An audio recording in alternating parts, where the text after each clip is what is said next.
এই রেশমি শাড়িটা পরার পর আমার গায়ের রং যেন সোনার মতো উজ্জ্বল হয়ে উঠেছে, ঠিক যেন জমিদার বাড়ির বড় বউ মনে হচ্ছে আমাকে। গ্রামের সবাই দেখে হিংসে জ্বলে মরবে।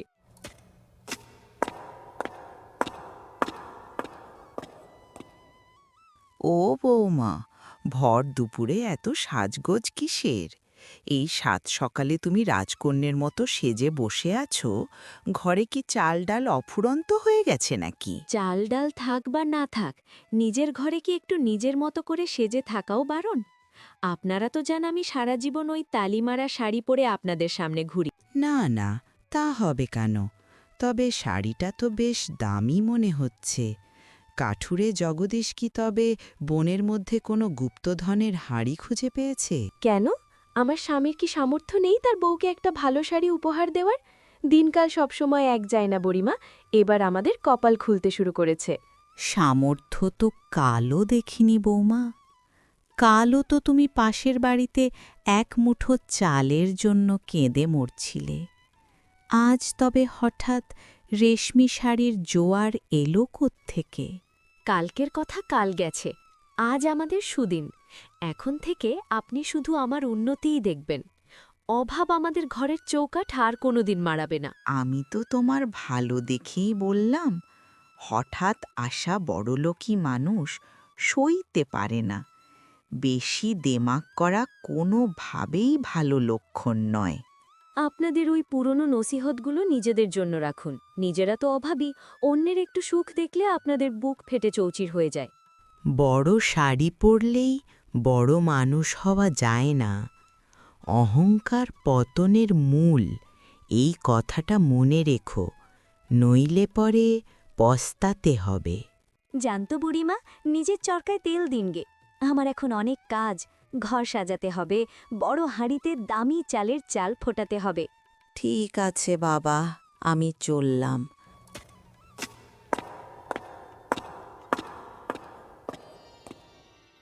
পতন হবে আপনাদের মতো খারাপ মানুষদের, যারা অন্যের মঙ্গল সহ্য করতে পারে না। আমার জীবনে এখন থেকে শুধু উন্নতির জয় জয়কার হবে। জগদীশ খালি হাতে ক্লান্ত হয়ে ঘরে ঢোকে। তার বউ সাজগোজ করে অধীর অপেক্ষায় দাঁড়িয়ে আছে। বলি ওগো, এত দেরি করে ফিরলে কেন? আমি কখন থেকে রান্নার জল চড়িয়ে অপেক্ষা করছি। বাজার কই? বড় রুই মাছটা এনেছ তো? বউ, আজ বাজারে যাওয়ার মতো একটা কানা করিও জোগাড় করতে পারিনি। বনের কাঠ কেউ নিল না। সারা দিন ঘুরে একটা মজুরির কাজও জোটেনি। কাজ মেলেনি মানে? তুমি কি তবে আমাকে না খাইয়ে মারার ফন্দি করেছ? পাশের বাড়ির সরলা দিদি রোজ মাছের গন্ধ পায়, আর আমার পেটে শুধু হাওয়া। ঘরে যেটুকু খুদকুড়ো আছে তাই দিয়েই আজ ফুটিয়ে নাও। কাল নিশ্চয়ই সৃষ্টিকর্তা একটা পথ দেখাবেন। আমি তো আর বসে নেই, হাড় ভাঙা খাটুনি খাটছি। কাল কাল করে তো জীবনটাই শেষ করে দিলে। তোমার ওই সৃষ্টিকর্তার দোহাই দিয়ে আমার পেট ভরে না। আমার চাই সচ্ছলতা আর দামি জীবন। সরলাদের সাথে আমাদের তুলনা করো না বউ। ওরা বড় ব্যবসায়ী, বংশ পরম্পরায় ধনী, আর আমি এক সামান্য কাঠুরে। আমার সাধ্যের সীমা আছে। কেন করব না তুলনা? আমি কি ওদের চেয়ে দেখতে খারাপ? আমার কি শখ আহ্লাদ থাকতে নেই? তোমার এই দারিদ্র্য আমি আর সইতে পারছি না। শখ তো সবারই থাকে বউ, কিন্তু সাধ্য তো থাকতে হবে। আমি চুরি করব নাকি? কোথা থেকে টাকা পাবো তা তো আমার জানা নেই। তুমি পুরুষ মানুষ, তুমি জানবে টাকা কিভাবে আসে। চুরি করো, ডাকাতি করো, যা খুশি করো, কিন্তু আমার হাতের টাকা আর ঘরের দামি খাবার চাই। ছি, এ তুমি কি বলছো বউ? চুরির কথা মুখে আনতেও তো লজ্জা লাগে। সততা হারানো মানে তো সব হারানো। এমন কথা আর বলো না। লজ্জা দিয়ে পেট ভরে না গো। অভাবের সংসার আমার আর সহ্য হচ্ছে না। মানুষের গঞ্জনা শুনতে শুনতে আমার কান পচে গেছে। তুমি একটু ধৈর্য ধরো। কষ্ট করলে নিশ্চয়ই সৃষ্টিকর্তা আমাদের দিকে তাকাবেন। অসৎ পথে পাওয়া টাকা কোনোদিন শান্তি আনে না। সৃষ্টিকর্তা তো সরলাদের দিকেই তাকাচ্ছেন, আমাদের দিকে তাকানোর সময় তার নেই। তুমি যদি টাকা না আনো, তবে এই বাড়িতে আর হাড়ি চড়বে না। তুমি যদি এভাবে প্রতিদিন কথা শোনাও, তবে আমার পক্ষে বাড়িতে থাকা মুশকিল হবে। শান্তিতে এক চুমুক জল খাবারও জো নেই। তবে যাও, টাকা ছাড়া এ ঘরে পা দেবে না। মাংস না আনলে আজ উনুন জ্বলবে না, এটাই আমার শেষ কথা। জগদীশ বিষণ্ণ মনে বসে আছে। আনন্দচোর সেখানে আসে। কি গো জগদীশ ভাই, এখানে একা বসে বিরহের গান গাইছ নাকি? মুখখানা তো শ্রাবণের মেঘের মতো কালো করে রেখেছ, কি হয়েছে? আর বলিস না আনন্দ, জীবনটাই বিষ হয়ে গেছে। অভাবের তাড়নায় আর দিন যাচ্ছে না। ওই তো সমস্যা, তুমি বড্ড বেশি ভালো মানুষ সাজতে চাও। এই কলিযুগে ভালো মানুষের ভাত নেই। ভাত তো আসলেও নেই ঘরে। বউ বলেছে বাজার ছাড়া ঘরে ঢুকতে দেবে না। আরে ভাই, বুদ্ধি থাকলে টাকার অভাব হয় না। আমার সাথে হাত মেলাবে? একবার সাহস করলে তোমার সব অভাব তুড়ি মেরে উড়িয়ে দেব। তুই তো চোর, তোর সাথে হাত মেলালে আমার সম্মান থাকবে? পেটে যখন খিদে থাকে তখন সম্মান চিবিয়ে খাওয়া যায় না ভাই।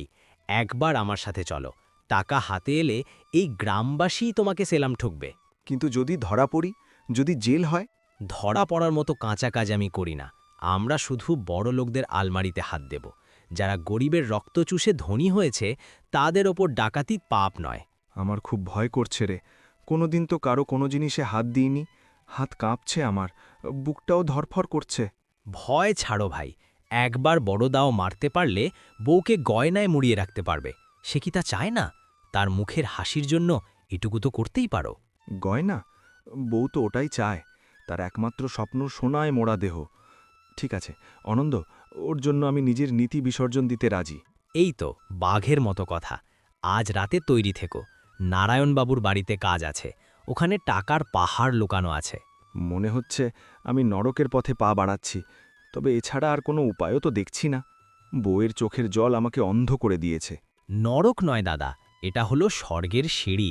কাল থেকে তুমি হবে এই গ্রামের অঘোষিত রাজা। অভাব হবে ইতিহাস। জগদীশ একটি ভারী বস্তা নিয়ে আস্তে আস্তে ঘরে ঢোকে। তার বউ খাটের ওপর বসে আছে। ওগো, এত দেরি হলো যে, আমি তো ভয়ে কাঁপছিলাম। আনতে পেরেছ কিছু, নাকি আজও শূন্য হাতে ফিরলে? দেখো, চাল, ডাল, তেল আর অনেক টাকা, তবে আমার মনের ভেতরে খুব অশান্তি। ও মা, এত বড় বস্তা! তুমি কি বনের মধ্যে কোনো গুপ্তধন পেলে নাকি? সৃষ্টিকর্তা তাহলে সহায় হলেন অবশেষে। প্রশ্ন করো না গিন্নি, যা পেয়েছ তাতেই খুশি থাকো। শুধু মনে রেখো, এই সম্পদের উৎস বড় ভয়ঙ্কর। এটা নিয়ে বেশি কথা বলে বেরিও না। খুশি হব না মানে? আমি তো কাল সকালে এই টাকা দিয়ে গ্রামের সবচেয়ে বড় মাটির সরা আর বড় একটা হাঁড়ি কিনব। খবরদার, গ্রামে হইচই করো না। হুট করে এইসব লোকজনের চোখে পড়বে। লোকে তো ভাববে তুমি বড় কোনো কাজ পেয়েছ শহরে। সন্দেহ করার কি আছে? আমি তো বড় গলা করে বলবো, আমার স্বামী মস্ত বড় ঠিকাদার। আমাদের হঠাৎ বড়লোক হওয়া কেউ সহজভাবে নেবে না। তখন সামলাতে পারবে তো? সামলানোর দরকার নেই।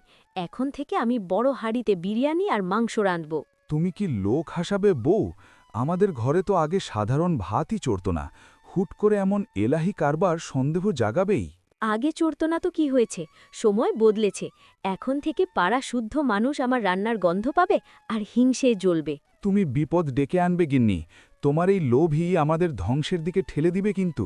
তুমি সব সময় অলক্ষণে কথা বলো।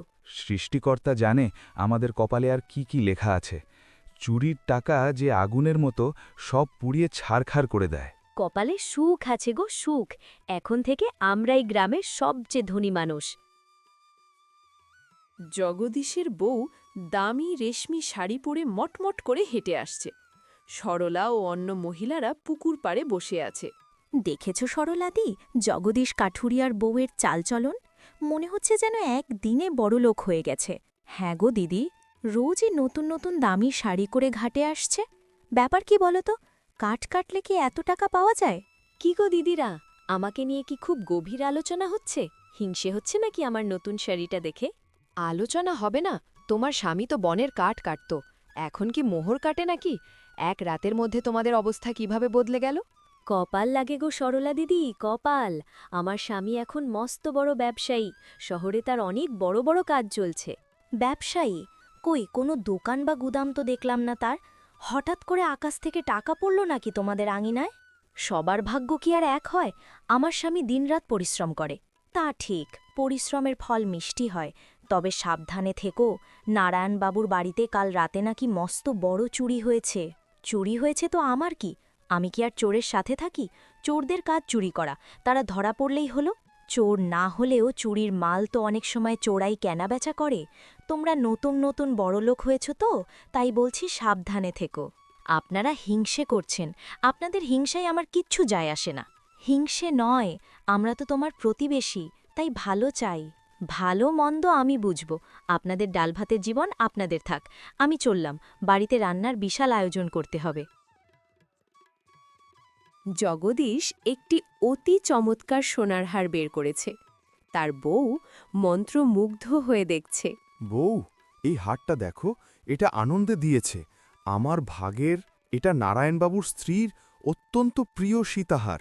ওগো, এ তো খাঁটি সোনা, কেমন চমকাচ্ছে! এমন গয়না তো আমি স্বপ্নেও দেখিনি। হারটা আপাতত সিন্দুকের সবচেয়ে তলায় লুকিয়ে রাখো। খবরদার, এটা এখন ভুলেও বের করা যাবে না, বড় বিপদ হতে পারে। কেন বের করা যাবে না? আমি এটা কাল সকালেই গলায় পরে ঘাটে যাব। ভুলেও ওই কাজ করো না গো বউ, এটা নারায়ণবাবুর গিন্নির হার।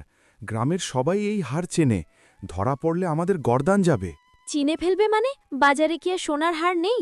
আমি বলবো এটা তুমি শহর থেকে আমার জন্য গড়িয়ে এনেছো। গ্রামের মানুষ বোকা নয় গিন্নি, আমাদের মতো নুন আনতে পান্তা ফুরানো মানুষের পক্ষে এমন রাজকীয় হার কেনা একেবারেই অসম্ভব। তবে তুমি আমাকে হারটা দিলে কেন যদি আমি সেটা পরতেই না পারি? আমি এটা ভাঙিয়ে টাকা নিয়ে আসব, তুমি শুধু একবার দেখে মন শান্ত করো, এটাই ছিল আমার উদ্দেশ্য। না, এই হার আমি কাউকে দেব না। এটা এখন থেকে আমার গলার অলংকার। আমি এটা পরেই পুকুর ঘাটে যাব। তুমি আমার নিশ্চিত মৃত্যু ডেকে আনছো গিন্নি। ধরা পড়লে পুলিশ আর নারায়ণবাবুর লোক আমাদের আস্ত রাখবে না। তুমি একটা মস্ত ভীতু মানুষ, টাকা আর গয়না পেলে সবাই ভয় দেখায়। ঠিক আছে, তোমার যা ইচ্ছা করো, তবে যদি কোনো বিপদ আসে তখন আমাকে দোষ দিও না, আমি বারবার সতর্ক করছি। কোনো বিপদ আসবে না, তুমি শুধু শুধু ভয় পাচ্ছ। ও বৌমা, গলারোটা কি সোনার হার, ঠিক যেন রাজার গিন্নির মতো লাগছে। কি আবার হবে? আসল সোনার হার, ২৭ ভরি সোনার সীতাহার আমার স্বামী শহর থেকে এনেছে। শহর থেকে? জগদীশ ভাই তো কাল সকালেও গ্রামেই কাট কাটছিল, শহর গেল কখন? হারটা কিন্তু বড্ড চেনা চেনা লাগছে বৌমা, ঠিক যেন নারায়ণবাবুর গিন্নির হারটার মতো নকশা করা। অদ্ভুত মিল তো। ওসব আজে বাজে সন্দেহ মনে আনবেন না বুড়িমা, সোনার গয়না সব দেখতে একই রকম হয়। তা ঠিক, কিন্তু এক রাতের মধ্যে ভাগ্যটা তোমার বড্ড বেশি আকাশ ছোঁয়া হয়ে গেল না? সাবধানে থেকো, আকাশ থেকে পড়লে চোট বেশি লাগে। ভাগ্য ফিরলে আপনাদের এত জলে কেন? আপনারা তো সারা জীবন অভাবী আর কুচুটে থেকে গেলেন, অন্যের উন্নতি সইতে পারেন না। অভাবী হলেও আমাদের মনে শান্তি আছে বৌমা, চুরির ভয় নেই বা ধরা পড়ার আতঙ্ক নিয়ে রাত কাটাতে হয় না আমাদের। কেচোর, আমার স্বামী এখন এই গ্রামের মস্ত ধনী লোক। আপনারা চাইলে আপনাদের একদিন পেট পুড়ে মাংস ভাত খাইয়ে দেব। থাক, আমাদের নিজেদের ডাল ভাতেই আমরা যথেষ্ট সুখে আর শান্তিতে আছি। অন্যের জিনিসের ওপর আমাদের লোভ নেই। খুশিতে থাকলে থাকুনগে, আমি চললাম। বেশি উপরে উঠলে কিন্তু আছাড়টা বড্ড জোরেই লাগে, তখন সামলানোর মতো কেউ পাশে থাকবে না। আছাড় আপনারা খাবেন, আমি এখন রানীর মতো রাজত্ব করব, আর আপনারা শুধু দূর থেকে হাঁ করে চেয়ে চেয়ে দেখবেন। বুড়িমা, ডাল মে কুছ কালা হ্যায়। জগদীশ ভাইয়ের হাতে এত টাকার গয়না এলো কোথা থেকে? নারায়ণবাবু গম্ভীর মুখে বসে আছেন। পাহারাদার এসে চুপি চুপি খবর দিচ্ছে। গ্রামের লোকজনের মুখে কি সব অবিশ্বাস্য কথা শুনছি। জগদীশ কাঠুরিয়ার বউ নাকি আমার স্ত্রীর সেই অতি পরিচিত সীতাহার পরে পুকুর ঘাটে ঘুরছে। হ্যাঁ বাবু, একদম সত্যি কথা। আজ সকালেই পুকুর ঘাটে অনেক মহিলা তাকে সচক্ষে দেখেছে। হারটা হুবহু গিন্নির হারটার মতো নকশা করা। জগদীশকে তো আমি খুব সৎ আর ধার্মিক লোক জানতাম। অভাব মানুষকে অনেক জঘন্য কাজ করায় বাবু। ইদানিং ওদের বাড়িতে রোজ বড় বড় মাছ মাংসের রান্না হয়। কাল রাতেই আমার সিন্দুক থেকে অনেক মোহর আর টাকা চুরি গেছে। এক্ষুনি ব্যবস্থা নিতে হবে। হুকুম করুন বাবু, এখনই গিয়ে ওদের ঘর তল্লাশি করব, আর জগদীশকে বেঁধে টেনে ইচড়ে নিয়ে আসবো আপনার সামনে। না, চোরকে হাতে নাতে ধরতে হবে। এখন ধরলে হয়তো হারটা সরিয়ে ফেলবে। আজ রাতে আবার আমার গুদাম ঘরে ফাঁদ পাতো। ওরা কি আবার আসবে বলে আপনার মনে হয় বাবু? লোভ একদার যার মাথায় ঢোকে সে সহজে থামতে পারে না। ঠিক বলেছেন বাবু, আমি আজ রাতে সিন্দুকের পেছনের অন্ধকারে লাঠি নিয়ে লুকিয়ে থাকব। সাথে আরও ২-৩ জন শক্তিশালী লোক রাখবে। এবারের জালে বড় মাছ উঠবে বাবু, আপনি নিশ্চিন্ত থাকুন। আমি নিজে পাহারা দেব আজ রাতভর। ভালো করে নজর রাখো, কোনো ভুল যেন না হয়। চোর ধরতে পারলে শাস্তির ব্যবস্থা করব। ঠিক আছে বাবু, আমি সব ব্যবস্থা করছি। জগদীশের ভাগ্য আজ রাতের সাথেই শেষ হয়ে যাবে। অপরাধী যেই হোক, শাস্তি তাকে পেতেই হবে। আমার বিশ্বাস ভাঙার মাসুল তাকে কড়ায় গণ্ডায় দিতে হবে। জগদীশ আর আনন্দ আবার বেরোনোর প্রস্তুতি নিচ্ছে। জগদীশের বউ এক কোণে বসে সোনার চুড়ির কথা বলছে। কি ভাই, তৈরি তো? আজ রাতে নারায়ণবাবুর পেছনে সেই গোপন সিন্দুকটা সাফ করব। ওখানে হিরে জহরত আছে শুনেছি। আমার আর মন চাইছে না আনন্দ, বুকটা কেন যেন কু ডাকছে। গ্রামের মানুষ বড্ড সন্দেহ করছে আমাদের চালচলন দেখে। বউকে গয়না দিতে হলে তো একটু ঝুঁকি নিতেই হবে ভাই। সে তো কাল থেকে আরও একজোড়া সোনার চুড়ির জন্য বায়না ধরেছে। তুমি তো আমায় তিলে তিলে শেষ করলে বউ। তোমার ওই অন্ধ লোভের জন্যই আজ আমি একজন চোর হলাম। এখন আমাকে দোষ দিচ্ছ কেন? বড় বড় হাঁড়িতে দামি চালের ভাত আর খাসির মাংস তো তুমিও বেশ তৃপ্তি সহকারে খেয়েছ। ওটা তৃপ্তি নয় বউ, ওটা আমার আত্মসম্মানের বলিদান। প্রতিটি লোকমা আমার গলায় বিষের মতো ঠেকছে। হ্যাঁ গো, আজকে একটা মোটা দেখে সোনার চুড়ি আনতে ভুলো না যেন। চুড়ি? তোমার চাহিদার কি কোনো শেষ নেই বউ? সরলা যদি 4টে সোনার চুড়ি পরতে পারে, তবে আমি কেন তার থেকে কম গয়না পরে থাকব? চলো ভাই, সময় বয়ে যাচ্ছে। চাঁদ মেঘে ঢাকা পড়েছে। এখনই সেরা সময় অন্ধকার পথে পা বাড়ানোর। ঠিক আছে, এটাই আমাদের শেষ কাজ। এরপর আমি আর কোনোদিন এই পাপের পথে পা বাড়াব না, এটাই আমার প্রতিজ্ঞা। শুভ কাজে বেরোনোর সময় ওসব অশুভ কথা বলো না ভাই। চলো, স্বর্গের দরজার দিকে পা বাড়াই।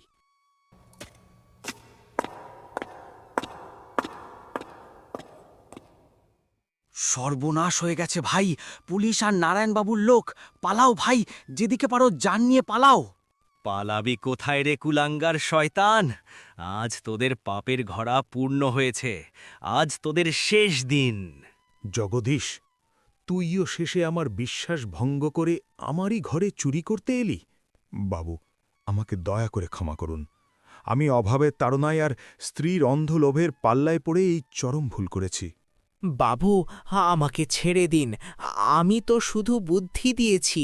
সব টাকা তো জগদীশই তার বাড়িতে নিয়ে যেত। তোদের দুজনেরই উপযুক্ত বিচার হবে। এক্ষুনি গ্রামের মোড়ল আর সব মানুষকে ডাকো। আজ রাতেই চুরির ফয়সালা হবে। আমার মান সম্মান সব ধুলোই মিশে গেল। এখন আর এই মুখ নিয়ে বেঁচে থেকে কি লাভ? এর চেয়ে মৃত্যু অনেক ভালো ছিল। চুরির সময় সম্মান কোথায় ছিল রে? এখন ধরা পড়ে সাধু সাজলে চলবে না। জেলের ভাত এখন খেতেই হবে। আমার কপালে যে এই চরম অপমান ছিল তা জানলে আমি কখনো এই পথে যেতাম না। বউ আমাকে শেষ করে দিল। এখন কেঁদে আকাশ ফাটানোর দরকার নেই। পাপের ফল তো এই জন্মেই ভোগ করতে হবে। এটাই প্রকৃতির নিয়ম। তোকে ছোট ভাই মনে করে কতবার সাহায্য করেছি জগদীশ। তুই তার বদলে আমারই সর্বনাশ করতে চেয়েছিলি। বাবু, শেষবারের মতো আমাদের ক্ষমা করে দিন। আমরা আর কোনোদিন চুরির কথা মনেও আনব না। বিচারের সময় কোনো দয়া মায়া নেই। কাল সকালেই আসল খেলা শুরু হবে। ছি ছি জগদীশ, তুই শেষমেশ চোর হলি? তোকে তো আমরা এই গ্রামের সবচেয়ে সৎ আর আদর্শ মানুষ জানতাম। তুই এটা পারলি? আমি তো আগেই বলেছিলাম বৌমা, বড় হাড়ির দেমাক আর হুট করে বড়লোকি হওয়া ভালো নয়। এখন বুঝলে তো অহংকারের পরিণতি? বাবু, আমার স্বামীকে দয়া করে ছেড়ে দিন। ও কোনোদিনও চোর ছিল না। ও শুধু আমার লোভ মেটাতেই এই কাজ করেছে। তোমার ওই অন্ধ লোভী তো আজ ওকে অপরাধীর কাঠগড়ায় দাঁড় করিয়েছে। ওই হাড়টা কোথায়, যা তুমি কাল ঘাটে পড়ে দেমাক দেখাচ্ছিলে? বাবু, আমি হারটা এখনই ফিরিয়ে দিচ্ছি। সব টাকা ফেরত দেব। শুধু আমার স্বামীকে অপমান করবেন না। আমাদের মাফ করুন। এখন ফেরত দিয়ে কি হবে? চুরি তো চুরি। অন্যের জিনিসে নজর দেওয়া আর নিজের স্বামীকে পাপি ঠেলে দেওয়া তোমার চরম অন্যায়। গ্রামবাসী, আপনারা স্বচক্ষে দেখুন। আপনারা বলুন, এই চোরদের কি কঠিন শাস্তি হওয়া উচিত, যাতে আর কেউ এমন সাহস না পায়? এদের গ্রাম থেকে বের করে দেওয়া হোক চিরকালের জন্য। আমি তো শুধু একটু সুখে থাকতে চেয়েছিলাম। আমি বুঝতে পারিনি যে সুখের পেছনে এমন ভয়ঙ্কর অন্ধকার আর অপমান লুকিয়ে থাকে। তোমার ওই সুখের হাঁড়ি আজ আমার জীবনের সবচেয়ে বড় কলঙ্ক হয়ে দাঁড়ালো। আমি আজ সবার কাছে ঘৃণিত। ঠিক আছে, গ্রামবাসীর ইচ্ছাই জয়ী হোক। এদের দুজনকে আজই গ্রাম ছাড়া করার দণ্ড দেওয়া হলো। ওগো, তুমি আমাকে ক্ষমা করো, আমার জন্যই তোমার আজ এই দশা। আমি তোমার জীবনটা নিজ হাতে ধ্বংস করে দিলাম। এখন আরে নোনা জল ফেলে কাজ হবে না বৌমা। যখন দামি শাড়ি পরে পা টিপে হাঁটছিলে তখন তো একবারও ভাবনি। আগামীতে অন্য কেউ এই অসৎ পথে পা বাড়ানোর আগে হাজারবার ভেবে দেখে। তোমরা এখন এই গ্রাম থেকে বের হয়ে যাও। এরপর জগদীশ আর আনন্দকে গ্রাম থেকে বের করে দেয়। অন্যদিকে জগদীশের বউ আফসোস করতে থাকে আর তার লোভের শাস্তি পেতে থাকে।